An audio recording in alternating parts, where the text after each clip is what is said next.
জলবায়ু সংকট, জ্বালানি নিরাপত্তা এবং টেকসই উন্নয়নের চ্যালেঞ্জ যখন বিশ্বজুড়ে তীব্র হচ্ছে, ঠিক তখনই প্যারিসে বসে এই আন্তর্জাতিক আয়োজন চেঞ্জ নাও সামিট 2026।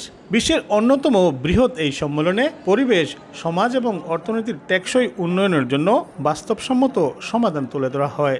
সম্মেলনে অংশ নেয়া বাংলাদেশিরা বলছেন, জলবায়ু পরিবর্তনের কারণে সবচেয়ে ক্ষতিগ্রস্ত দেশগুলোর একটি বাংলাদেশ।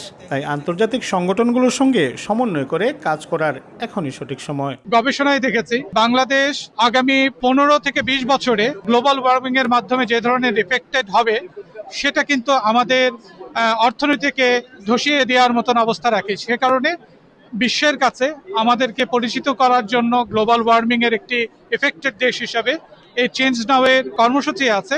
এমন অর্গানাইজেশনগুলোর সাথে বাংলাদেশের বিভিন্ন অর্গানাইজেশনগুলো একই সাথে কাজ করার মাধ্যমে এই পরিবেশ রক্ষার সারথি হতে পারে। 3 দিনের এই সম্মেলনে বিশ্বের বিভিন্ন প্রান্ত থেকে আসা উদ্যোক্তারা তাদের চমকপ্রদ সব উদ্ভাবনী উদ্যোগ প্রদর্শন করেন। তাইওয়ান থেকে আসা এক অংশগ্রহণকারী এমন একটি যন্ত্র দেখান যা রাস্তার পাশের খাল বা ডুবা থেকে পানির উপর ভাসমান ময়লা ও প্লাস্টিক সহজেই পরিষ্কার করতে পারে। এই যন্ত্রটি স্বয়ংক্রিয়ভাবে পানির উপরিভাগে ভেসে থাকা ময়লা ও আবর্জনা সংগ্রহ করতে পারে। বর্তমানে আমরা তাইওয়ানের নিউ তাইপে সিটির একটি মাছ ধরার বন্দরে সফলভাবে এই প্রযুক্তিটি ব্যবহার করেছি। পরিবেশ রক্ষায় উদ্ভাবনী চিন্তার বহিঃপ্রকাশ দেখা গেছে রিসাইক্লিং সেক্টরেও। ফেলে দেওয়া কাগজ পুনর্ব্যবহার করে পরিবেশ বান্ধব পোশাক তৈরির অভিনব ধারণা তুলে ধরেন আরেক তরুণ উদ্যোক্তা।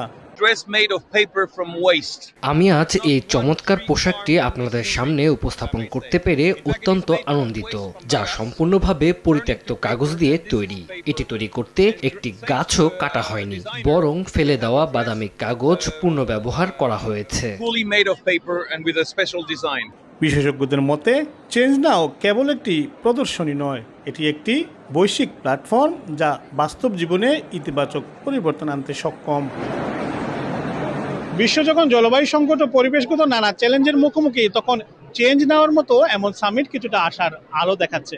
এখানে বর্জ্য ব্যবস্থাপনা সহ পরিবেশ বান্ধব নানা উদ্ভাবনী প্রকল্প নিয়ে উপস্থিত ছিলেন উদ্যোক্তারা। টেকসই ভবিষ্যতের পথে এমন উদ্যোগ আরও বিস্তৃত হোক, এমনটাই প্রত্যাশা সংশ্লিষ্টদের। প্যারিসের চেঞ্জ নাও সামিট থেকে মোহাম্মদ লুৎফুর রহমান বাবু, সময় সংবাদ।